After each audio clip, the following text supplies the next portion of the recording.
that the sum of 800,000 was received by the deputy governor. However, that amount was a refund of money he had lent to the father of Dennis.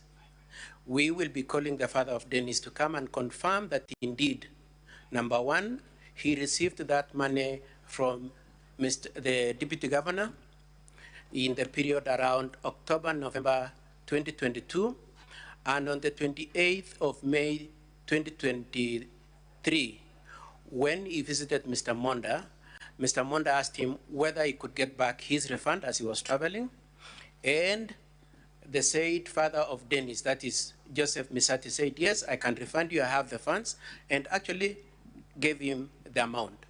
We will show from both M-Pesa accounts and from the bank accounts that indeed the money emanated and came from the accounts of Mr. and Mrs. Misati.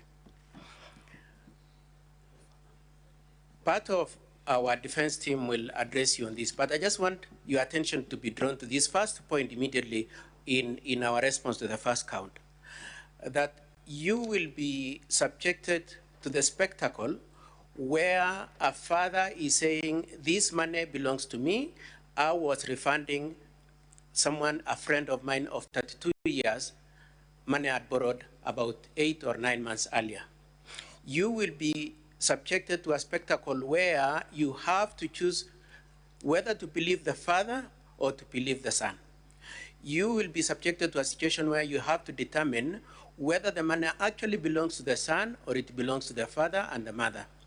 You will be subjected to a situation where you would have to determine whether the allegation of having sold a saloon has anything to do with this case, or it was fabricated with the intention of whipping up emotions. On the second count of the alleged giving of bribe, we do not deny that indeed an amount of 100,000 came from the M-Pesa account of the deputy governor to the account of Lucy Waito. We do not deny that. However, we've explained, and we will show you the records, the M-Pesa records, showing that it was a mistake on the part of His Excellency Dr. Monda in the remittance of the amount, and that he had intended to actually remit the amount to somebody who had given him service, one Gladys Aminga, who had given him a transport service. We will show you that the phone records or the phone book recording by the deputy governor was such that the names of the two people were next to each other because they are both chief officers in the Kisii County Assembly, and that was just a mistake. Now, it is said that Lucy is eligible to be made a saint because he returned the money and refused to be influenced. We will invite your attention to two details on this issue. The first detail is that by 28th of May, interviews and scoring of the candidates had been done about 13 days earlier, that is on the 15th of May. So that by 28th, really, the person who had successfully contested for that office had been determined by reason of the scores done by the various members of the board. It had nothing, it could not possibly be a basis to have influenced who would be assigned this job. The second issue that we will be addressing on that issue is in the statement that was presented by Lucy at the county assembly. She was very explicit. She said, I received an amount of 100,000. I called the deputy governor and asked him, what is this money for? She says that when I asked the deputy governor that question, he kept quiet. On our part, we are saying that the deputy governor told him, it is a mistake, I meant to send it to Gladys. But just leaving it, we are taking Lucy's statement at its best. Lucy does not say it was meant to influence the decision she was to make or the board was to make for purposes of giving the job. Now, after having appeared before the county assembly and having presented our case, immediately the county assembly, the people sponsoring this motion, went back and did another affidavit. And now Lucy suddenly remembers that indeed there was a very specific statement by His Excellency Dr. Monda saying this money is meant to assist me on unemployment. We just pray, honorable members, that please do give consideration to that change of mind, that this change of mind is caused by the way we conducted our defense at the county assembly and is meant to fill up gaps. And probably to just emphasize that indeed it is a statement made after we had put in our defense and was meant to influence this assembly, this Senate, to think that indeed her earlier statement saying he kept quiet is not necessarily accurate. The third thing I'll be requesting, we will be showing, and we requested that you take into account, is that it is said that Lucy received the money, asked for it to be reversed, and then eventually send it back when it was not reversed. Now, I pray that you just keep in mind the dates. It is said that the money was received on 28th. Lucy returns the money on 30th, 2 days down the line. We will take you through the M-Pesa and show you that Lucy must have celebrated the receipt of this money. Because if you look at the M-Pesa account, you will see how she immediately utilized that money upon receipt of that money. And so we will be saying the hero they are referring to is not actually a hero. But on our part, our point of emphasis is simply to say this, that it was a mistake, the money was returned, and Dr. Monda was constrained and compelled to look for another money to pay the said Aminga, who was meant to have been paid, and whose name is next to Lucy. Now, coming to the issue of threats, just probably one more statement on that issue of Lucy. We will be requesting that in fairness to Dr. Monda, you do recall, we do our ex. It says he was threatened as a deputy governor, is entitled to be assigned some staff members. It is said that this staff member is Dr. Monda's case, that indeed he planted the trees belong. The brother came in and started cutting the trees. Dr. Monda did nothing other than to just report to the police and say, my brother is cutting the trees that belong to me. The police did the investigation and determined that indeed, from the face of what they had, it was the brother. One of the things then you'll be being asked then is whether you want, at this Senate level, to make a choice of believing either the brother, that is Robin, or Dr. Monda Robert. The second one is whether you want to take up the role of the police who are already investigating the issue. 20 people went to arrest him. However, even assuming 20 people went to arrest, and we are saying we don't know how many people went to arrest, but or whether there is up to effect that. It doesn't change anything. What matters is whether or not Dr. Monda was right to have reported and whether the police were acting within the scope of their duties in effecting their arrest. County Assembly then on the 21st of February go for public participation. They went for public participation, and one of the results of public participation was a member, Dr. Monda, of some excesses. Mr. Speaker, sir, I request for your direction. Your assistant is threatening me with 15 minutes. Pray for, because I'm here to address the issue of the preliminary, the issue of the expansion, sir. Council, I promise to be Council, responsible. that is not a threat. That wasn't a threat. I would request the honorable senators to look at the document filed by the deputy governor, and it is marked DG in blue. And if you look at page 56.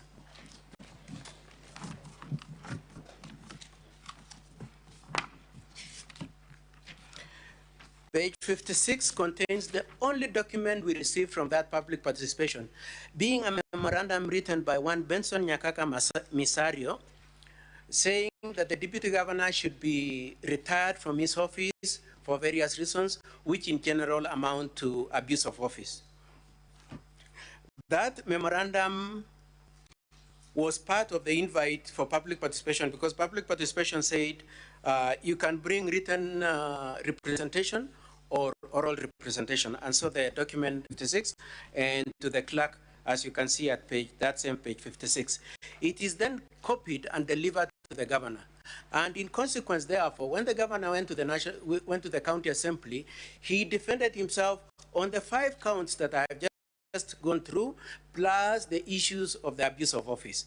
And so when my colleagues say you should expand the contents of paragraph 48 to 49, my colleague Ndegwa said that 48 to 49, and the reason is because it is a new material that was not part of the charge, then it poses the question, what was the intention of the public participation? It was served on us, and we knew that is an issue we had to respond to, and therefore we did a response to it.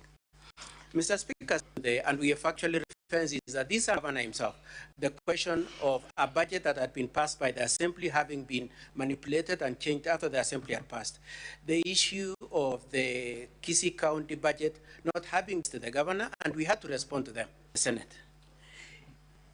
When you go back to reflect on whether you will expand these paragraphs from paragraph, if the reason for wanting to expand is that it was not part of the case at the county assembly, then that is wrong on the face of it, because it was part of the case.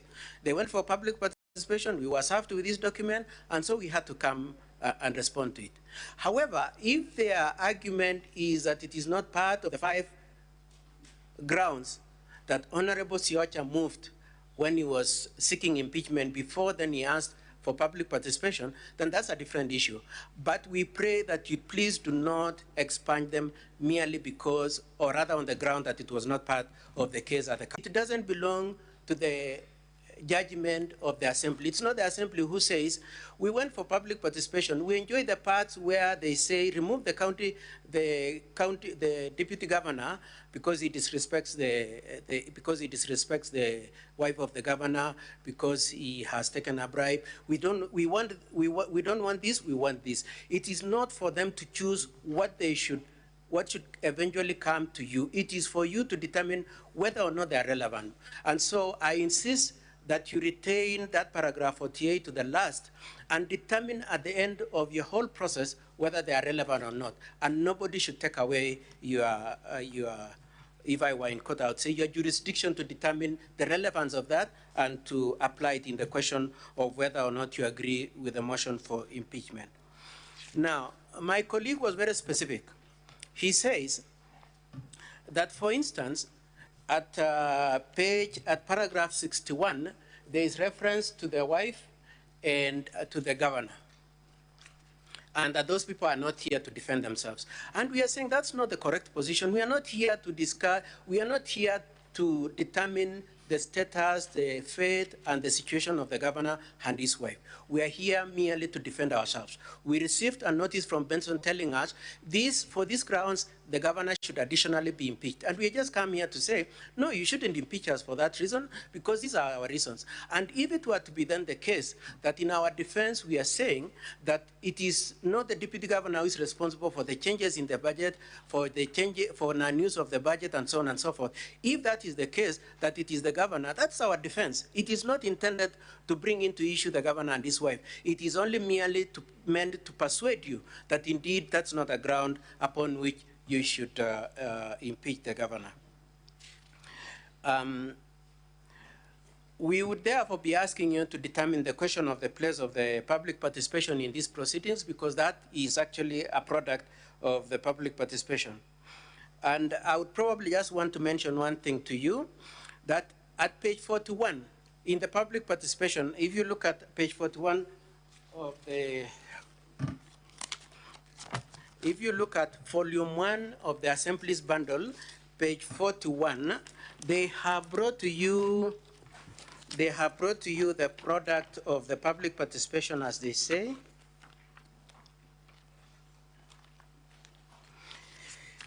And this, what was said at Birongo Ward is something that appears in quite a number of other places where public participation occurred. Bullet number 2, it says this: the members also lamented that the deputy governor does not respect the county first lady and Therefore, the MCA should be allowed to perform their duty of impeaching him.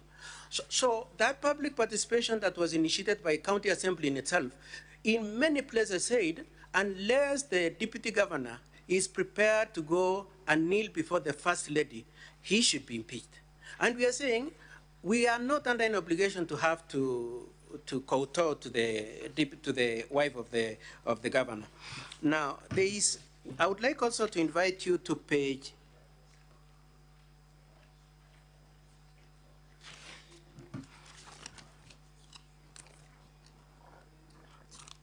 at page 36, there is another output of the public participation.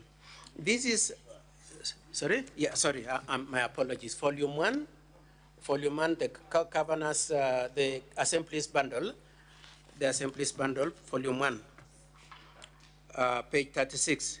There are input from a place called Masimba Ward. In that Masimba Ward, it is said, no members of public were at the venue when the secretariat arrived. And so there was no product of the public participation.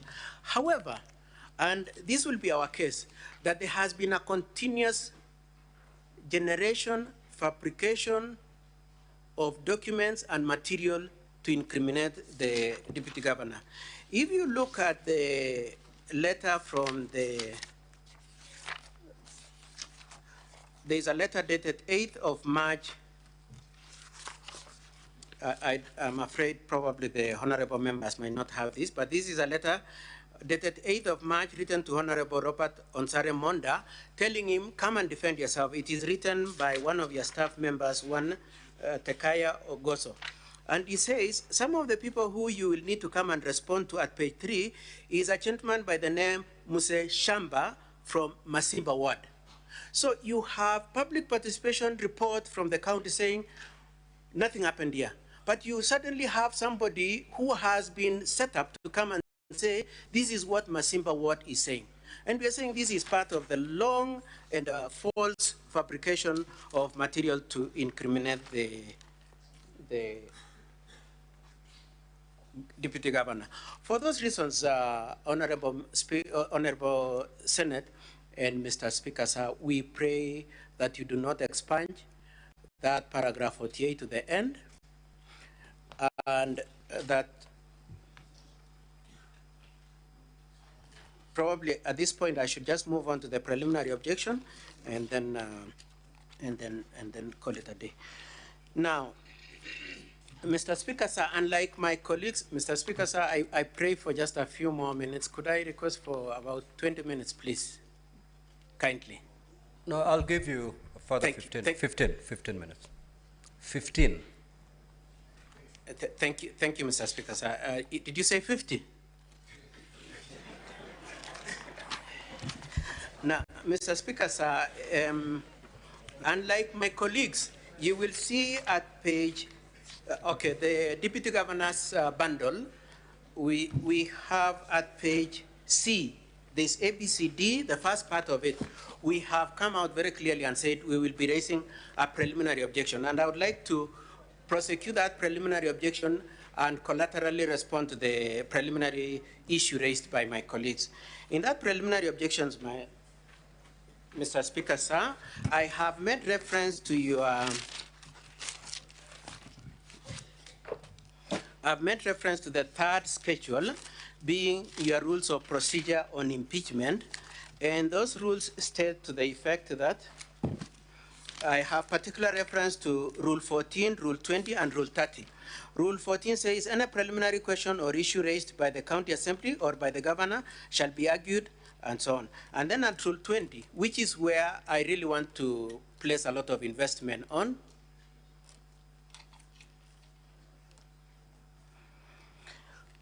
Rule 20.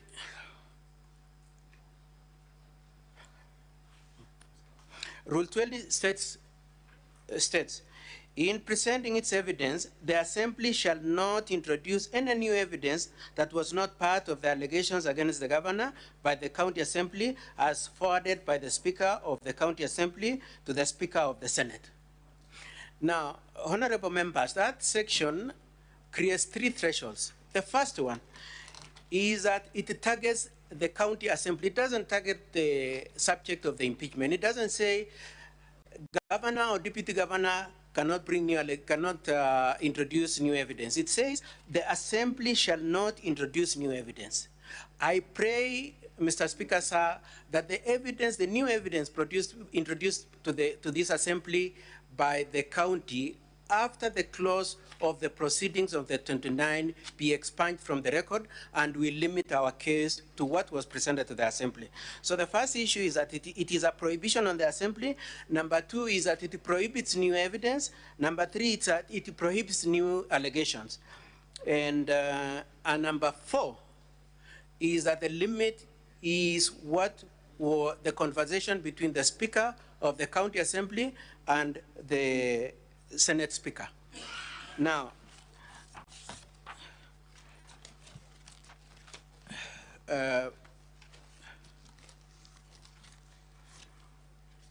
for purposes of determining that preliminary objection, we would be making reference to the letter dated 1st March 2023, being the letter written by the Speaker of the County Assembly to the Speaker of the Senate. And in that letter, at page 7 to page 8, they have listed items that the Honorable Speaker read at the start of these proceedings, being the notice of motion, votes and proceedings, the order paper, and so on and so forth. However, when the letter was being written to the Deputy Governor, asking him to defend himself by a letter dated 8th of March,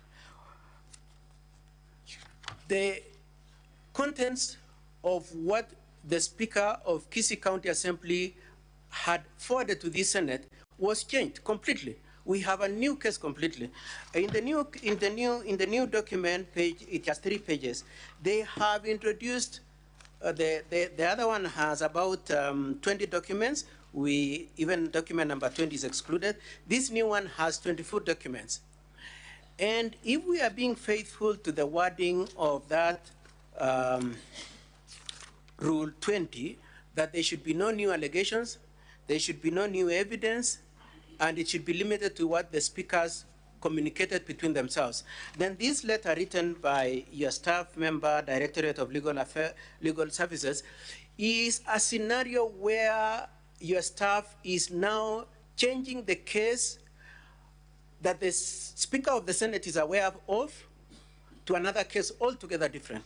He now tells us we need to respond to issues of a video, a flash disk brought from Jen Bonareri, Mushe Samba, James Orenge, David Obiri, Che Mombasa, Fred Anyona. It asks us to also to respond to a report of public participation, which we have never seen. We are seeing it for the first time. We are looking at those flash disks for the first time as we come before you. It asks us to respond to contentions from David Akai. It asks us to respond to Gladys Aminga. And we are saying all these things were not part of what was in the county assembly and what we responded to.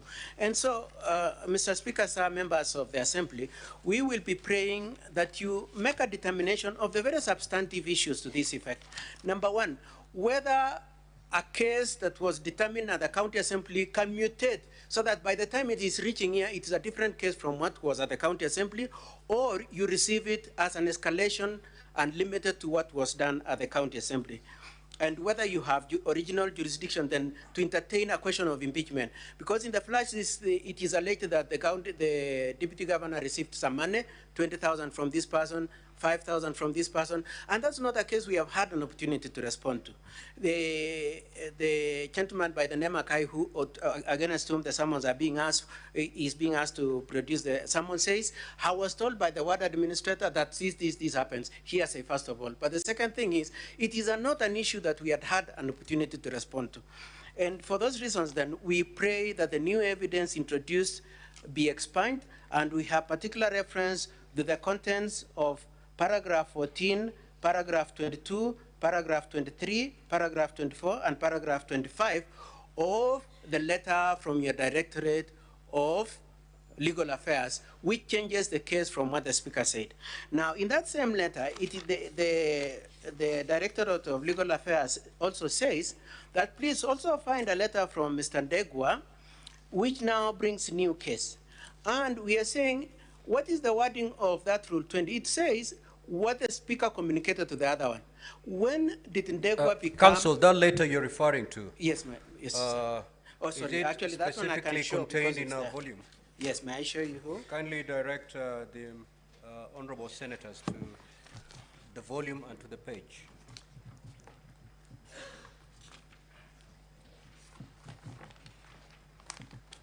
Yes, it is the County Assembly's bundle, volume 1, page 336, please. 336. Yes, 335. It's the last page, actually. It's practically the last page on the bundle, this bundle here, volume 1.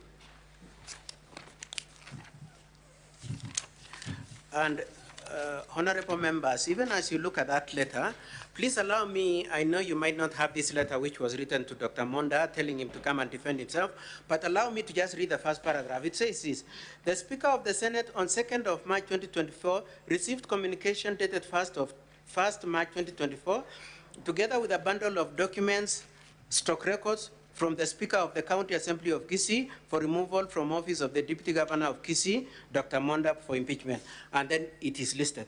Now, when you go to the second page of that document, then it says, sorry, it is in the first page. Item number 1, it says, a letter dated 1st of April. No, sorry, this one you do not, I'm just referring to the letter that was written to the Deputy Governor, telling him to defend himself. And I'm saying in that letter, the writer of that letter from your Department of Legal Affairs introduces things that the Speaker of Kisii had not said anywhere. And amongst them is the letter from Ndegwa. And in that letter of Ndegwa now, we are meeting it in this assembly for the first time. They are saying a fair copy of an affidavit from Dennis. That we never saw. I'm looking at page 335 now. Yes, what is the issue, Senator Kavindu? I thought what is taking us through, we should be having copies so that we can follow with him. Because he's taking us through the process so that we can give a ruling. We should have the documents that is taking us through, Mr. Speaker. Very well, Honorable Senator. Counsel, yes. Again, kindly, yes, as you make your opening statement, if you're referring to a document. Honorable members, I'm referring to page to the volume and to the page. Yes, it is volume 1 of the Assembly's document. It is practically the last page. However, unfortunately, I have to cross-reference it to the letter that was written to Dr. Monda, telling him to come and defend himself. So that letter is dated to Dr. Monda is contained in a different volume? Oh, it's not within your bundle of documents? It is not in any of the bundles, Mr. Speaker, sir. So can it be circulated, clerk? That's a document from the Senate, so can copies be done and yes, circulate? Yes, according to counsel, it emanated from the council. Yes, it emanated from the Senate. It emanated from the Senate. And it is a letter directly responding to the letter from the County Assembly forwarding the material that was used to impeach the Deputy Governor. And honorable members, all I'm saying is, under the Rule 20, it says this: the case of the County Assembly shall not change in terms of evidence and shall not change in terms of allegations, and will be limited to what the County Assembly Speaker communicated to the Speaker of the Senate. That is the scope of the law. That's Rule 20. Now, in this letter then from the Senate, which is a response notifying us to come and defend ourselves, it immediately changes what the Speaker from the County Assembly had done and introduces new evidence, which begs the question, who intervened and introduced new evidence? And one of them is the letter from Ndegwa dated, which is the one I'm talking about at page 335. In that, this is what we are being asked: a fair copy of the affidavit of Dennis Misai. I'm looking at paragraph 3, honorable members. It says, a fair copy of the affidavit of Dennis Misiati, a flash disk containing video clips emanating from public participation, including the one I told you about, Masimba. 3, an affidavit of Orenga Yenda, saying I was manipulated on a land sale agreement, and two crucial protected witnesses. And Mr. Speaker, sir, the preliminary objection we are saying is expunge everything that was not communicated to you by the Speaker of the County Assembly as prescribed by Rule 20. Let the case be limited to the 5 counts plus what Benson says, and exclude everything else that was not part of it, which is what I've just referred to, being at those paragraph 14, 22, 23, 24, and 25 of the letter from your Directorate of Legal Affairs. I would just want to close by saying this, that if you constrained us to respond to some of these new things, including Agai, the flash disk, and all this, you will be taking away our constitutional rights under Article 47 and Article 50 for fair hearing. We are entitled to at least three days' notice at the assembly of the case we are supposed to face. We are seeing these things for the first time as we appear before you for purposes of defending ourselves. Mr. Speaker, sir, I want to beg you to please just allow me another 10 minutes, my colleagues, to just say something very briefly in support of my preliminary objection and opening address. Council, very kindly, Mr. Speaker, sir. 5 minutes. 5. Okay. 5. I will ask Mr. Ochoki first, and then my colleague, and I hope my friend Honorable Gerard Kett won't mind.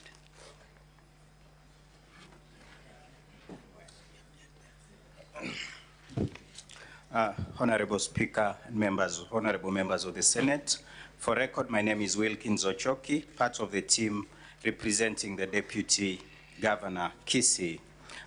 Honorable Speaker, what is before this Honorable House is not a motion that meets the threshold that will send the DG home. Allow me very respectfully refer to this as nothing more like what we see in the Chinese martial arts movies. It's all fiction, Honorable Speaker. And my senior, Katwa Kigen, has referred you to Standing Order 88 of this Honorable House, which pursuant to that is referred, pursuant to Standing Order 88, Honorable Speaker, Rule 20 of the Rules of Procedure for Hearing and Determination of the removal of either governor or deputy governor was created, and that rule, as my seniors very well addressed you on, does not allow the County Assembly to bring in new evidence. Because of time limit, Honorable Speaker, allow me just say that what the County Assembly is doing is nothing more than a fishing expedition. The Hansard is clear that upon the Speaker of the County Assembly being asked whether the public participation documents are going to be used in the proceedings of the County Assembly, he was clear that there was nothing at all that was being used. Now you are being told that there are video clips that have been brought, witness statements that were not there. So, Honorable Speaker, I'll respectively just submit that the same ought to be disregarded. There was an application by my learned brothers that you expunge part of the affidavit of the Honorable Deputy Governor. Honorable Speaker, you'll notice that from precedent, this House has allowed governors and deputy governors that did not defend themselves in the county assemblies come here and defend themselves. In any case, the House needs to know the genesis of the problems in Kisii. What exactly is on trial? Because it's not common that the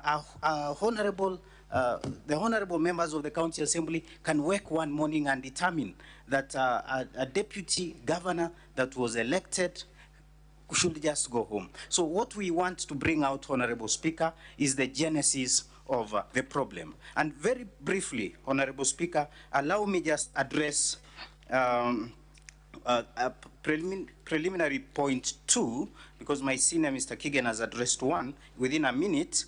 Honorable Speaker, you'll notice, and the Honorable Deputy Governor agrees that Article 181 of the Constitution, Section 33 of the County Government Act, and Standing Order 60 to 64 of the Kisii County Assembly Standing Orders allow for the impeachment of a governor and a deputy governor, but there are clear timelines that are provided. You will notice, Honorable Speaker, that in the County Assembly of Kisii, and I refer the Honorable House to page 5 of the Honorable Speaker, that at page 5 of that document of the bundle titled DG, there is a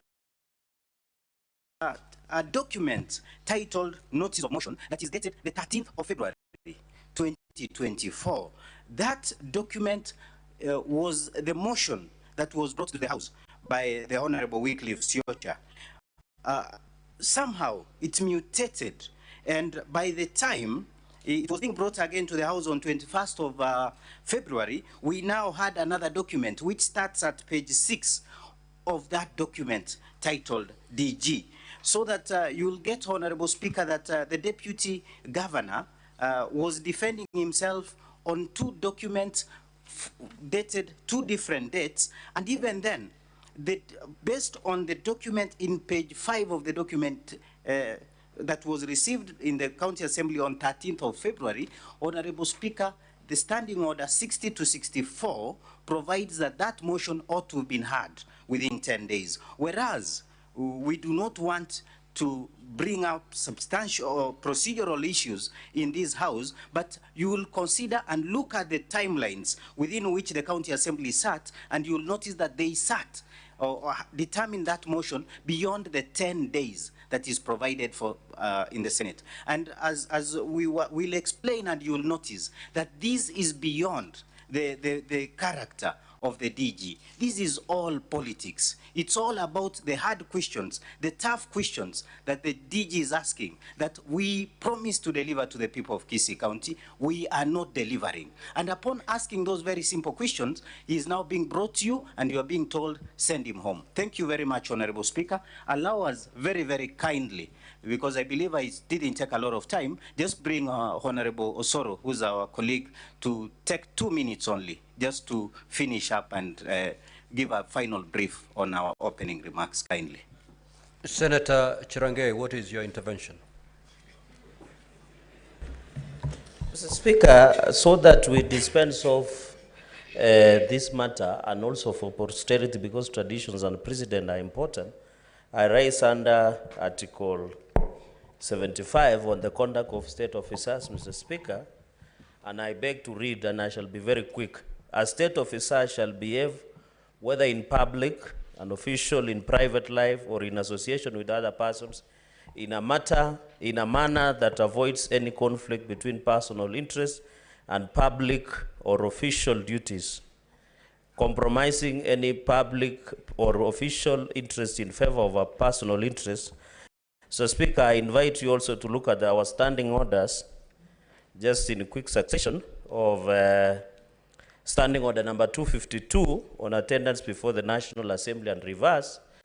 So, Speaker, Mheshimiwa Silvanus Osoro is a member of Parliament of South Mugrango, where the Deputy Governor is facing impeachment allegations. Number 2 is the Majority Chief Whip in the National Assembly, Mr. Speaker. But you must interpret the Constitution, both Article 50 and Article 73, Mr. Speaker. I'm aware Deputy Governor Monda is allowed to have a legal representative of his own choice. Mr. Speaker, on Kisii, Mheshimiwa Simba, the basis of evidence, and should relinquish himself from representing all and propelling his professional at the expense of the position that we gave him in the Nationals of Kigen and the other written. Let Mheshimiwa Osoro, there is no problem. They can still continue fighting with Governor Arati in funerals in Kisii, but not in this House. I submit, Mr. Speaker, sir. No. Yes. Senator Bone. Thank you. I hope it's a new matter altogether, not related to what has already been raised. Mr. Speaker, is it something new, Senator Bone? Upon which you should rule.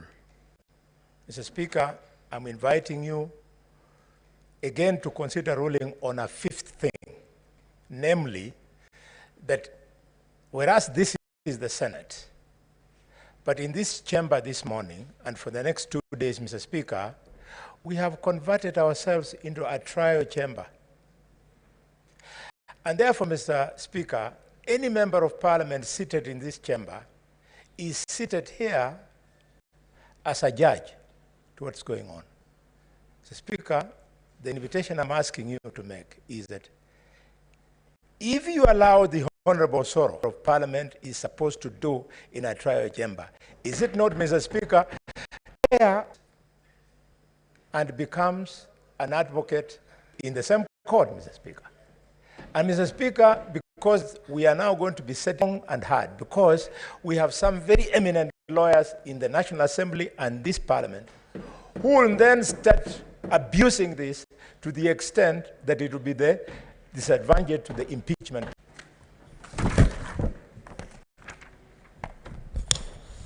Thank you, Honorable Senator. First of all, I join... Is it on the issue of... no, it's a separate issue. It's on the issue of Senator. On a matter, I was hoping, Mr. Speaker, I could find some clarification on the understanding of the rules of the procedure for this particular process. Mr. Speaker, Governor, whether in their understanding there is a distinction between evidence and an allegation. Because my understanding of the standing orders, at least as I have read them, that was present in the county assembly. And I'll give a very specific example of evidence. And 7 are used in the county assembly. Is it possible the Senate? That is the question I want them to answer for me as I ponder what to do with their objection. And number 2, whether it is their understanding that a public participation, when you go for public participation, you are and that is what I thank you, Mr. Speaker. Council.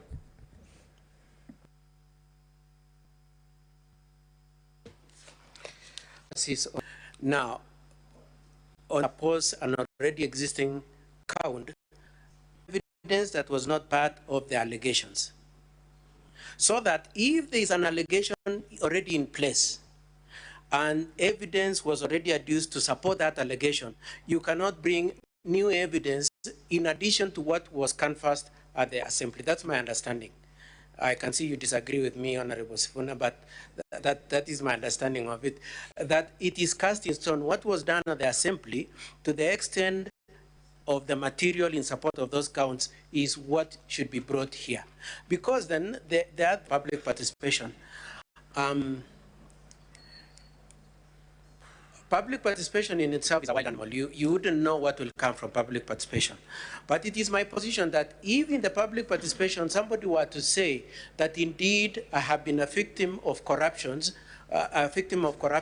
from the same person who is facing an impeachment, that is a standalone case that should go back to the assembly. It cannot be a basis of a case before the Senate, because then you will be placing the subject of the impeachment in a situation where he has no chance of responding to the new allegation brought in through the public participation. So if the evidence, for instance, collected from the public participation were to say I was present when the M-Pesa was being sent to Lucy Wahito, or I was present when Dennis was paying the bribe, then that in a way probably you could almost accommodate. But when he says I also was asked for a bribe, then that's a new case. We should go through the whole process of impeachment, right from the point of the motion to the point of from the point of notice to point of motion, and so on and so forth. That is my answer, Honorable Speaker. Senator Aroba.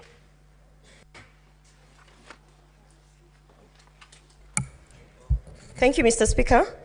I just want to bring to the attention of the House on the issue of expunging certain submissions. Mr. Speaker, I think it is imperative that we understand that the individual who's on trial here is the Deputy Governor, Mr. Speaker.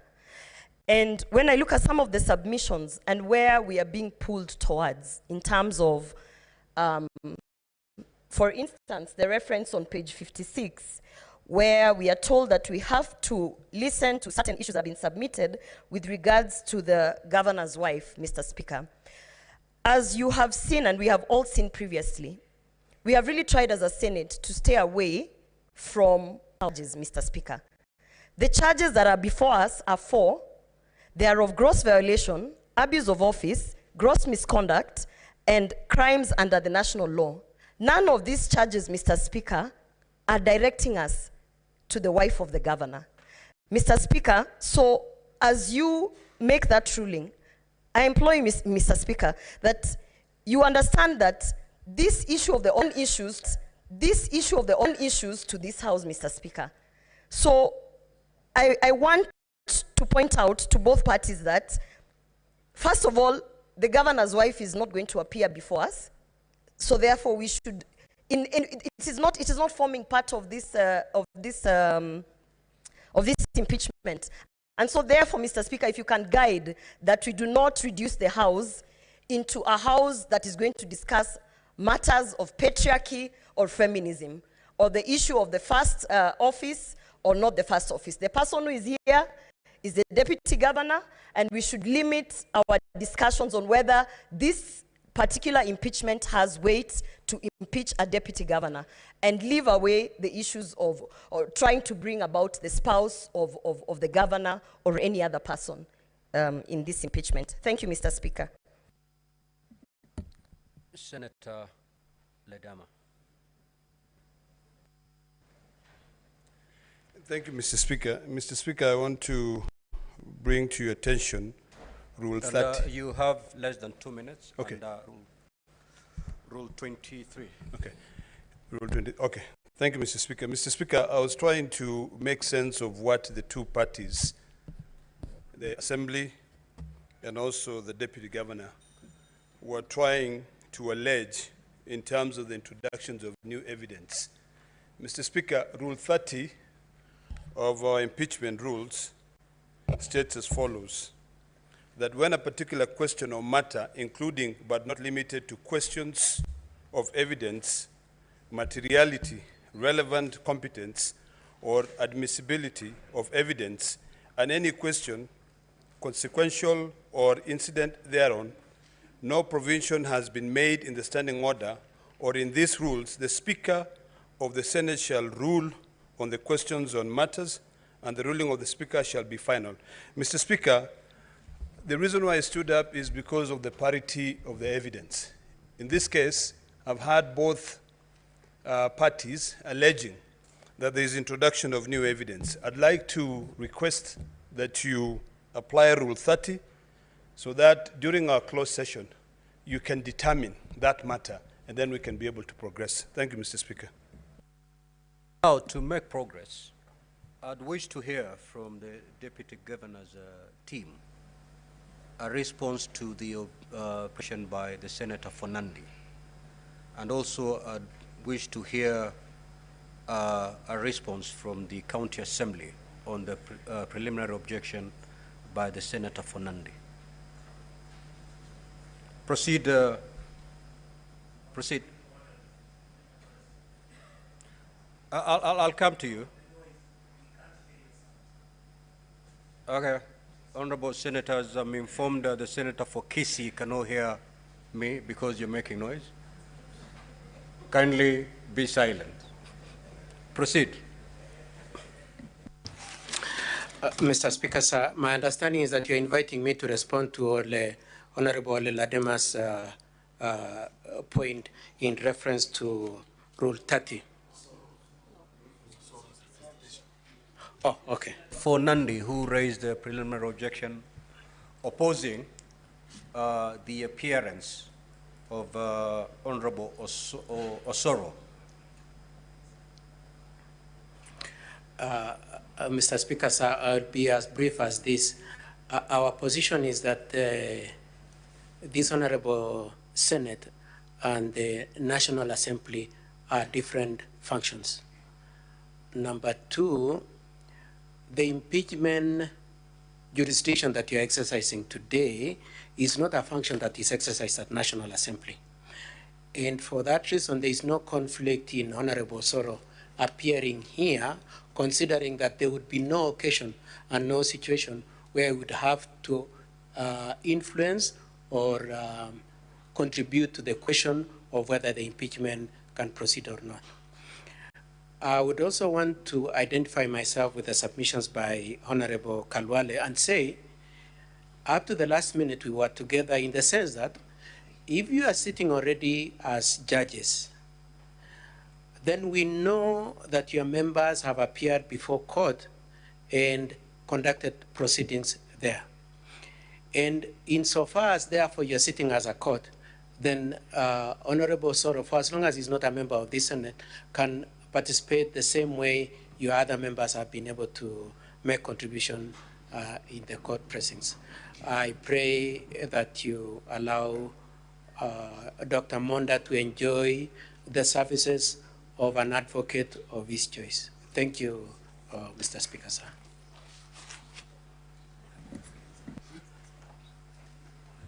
Mr. Speaker, sir, part of the benefit of attending law school and being a senator as distinguished as they are is that allow me to address the senator for Nandi as my junior learned friend, that he has correctly put it right, that there is no distinction, constitutionally there is no distinction between the National Assembly and the Senate. Pursuant to Article 93, there is established a Parliament of Kenya which shall consist of the National Assembly and the Senate. And as such, my learned friend, Mr. Osoro, with all due respect, cannot then behave like a ping pong. He cannot have his bread and eat it. He must choose whether he wants to be a legislator or he wants to be an advocate. The tragedy of premising a case such as this one on misconception of facts is that Mr. Osoro wants to convert this distinguished assembly to a field day somewhere in Nyarimbari Church. And as such, Mr. Osoro then cannot then continue to appear as an advocate and as a member of parliament. He has to choose which court does he want to wear. Now, honorable senators, it is now 1:38. We are going to adjourn and resume at 2:30. I'll be delivering my ruling at 2:30 before we proceed with evidence by the County Assembly. Now, the issues that have been raised that require my determination are: one, whether we should allow to summon Hagai, a request, an application that has been made by the County Assembly. Two, whether to expunge certain paragraphs for being irrelevant as submitted by the County Assembly. Whether to expunge certain paragraphs and documents for, one, new evidence and material as submitted by the Deputy Governor, and secondly, whether the documents as submitted by the County Assembly of Kisii did violate a mandatory rule that required the County Assembly to deliberate on this matter within 10 days. It is the submission of the Deputy Governor that the County Assembly of Kisii violated that rule by sitting outside the 10 days. That's a matter that I will rule on.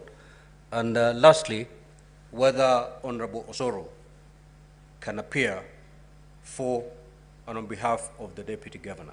So those are the issues that we will rule before we proceed to take evidence from the County Assembly. So, yes, Council? Mr. Speaker, sir, I'm just seeking for your guidance. and I can read the mood of the House, is whether on that particular issue of 10 days, whether we could be given an opportunity to respond to the same because of an allegation as against our client. Well, I gave you that opportunity to respond, and you chose not to. You invited me to respond to the question of Mr. Osoro. But I leave it to the Senate, I believe. Yeah, just leave it to us. The Senate is wise enough. Yes, Senator Sifuna. Speaker, I wanted further clarification because we are all seated here as judges, and I hold the position that these are decisions that are to be taken by the House. At what point do we input as the judges before you render your decision? Because I am hoping that it is not the decision of the Speaker, it is going to be the decision of the House. I think, Honorable Sifuna, kindly arm yourself with the standing orders. All right, pick one of them. Pick one of them and read Rule 30.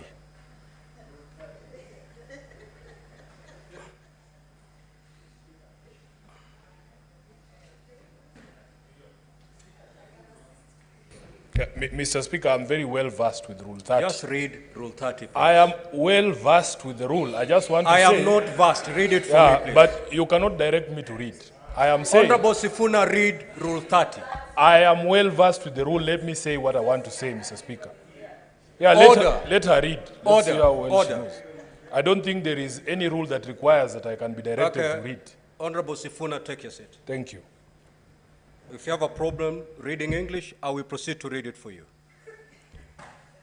Where a particular question or matter, including but not limited to questions of evidence, materiality, relevance, competence, or admissibility of evidence, and any questions consequential or incidental thereto, no provision has been made in the standing orders or in these rules. The Speaker of the Senate shall rule on the question or matter, and the ruling of the Speaker shall be final. I have not given you the floor, Senator Sifuna. I have not given you the floor. So, honorable senators, please be upstanding.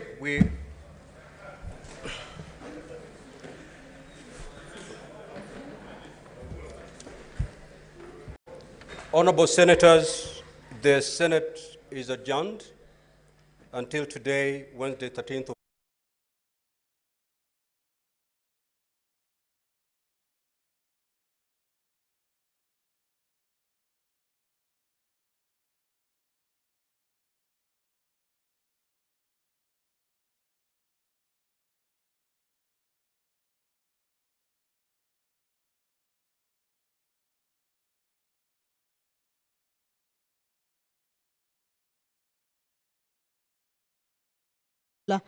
resume for the continuation of the impeachment motion.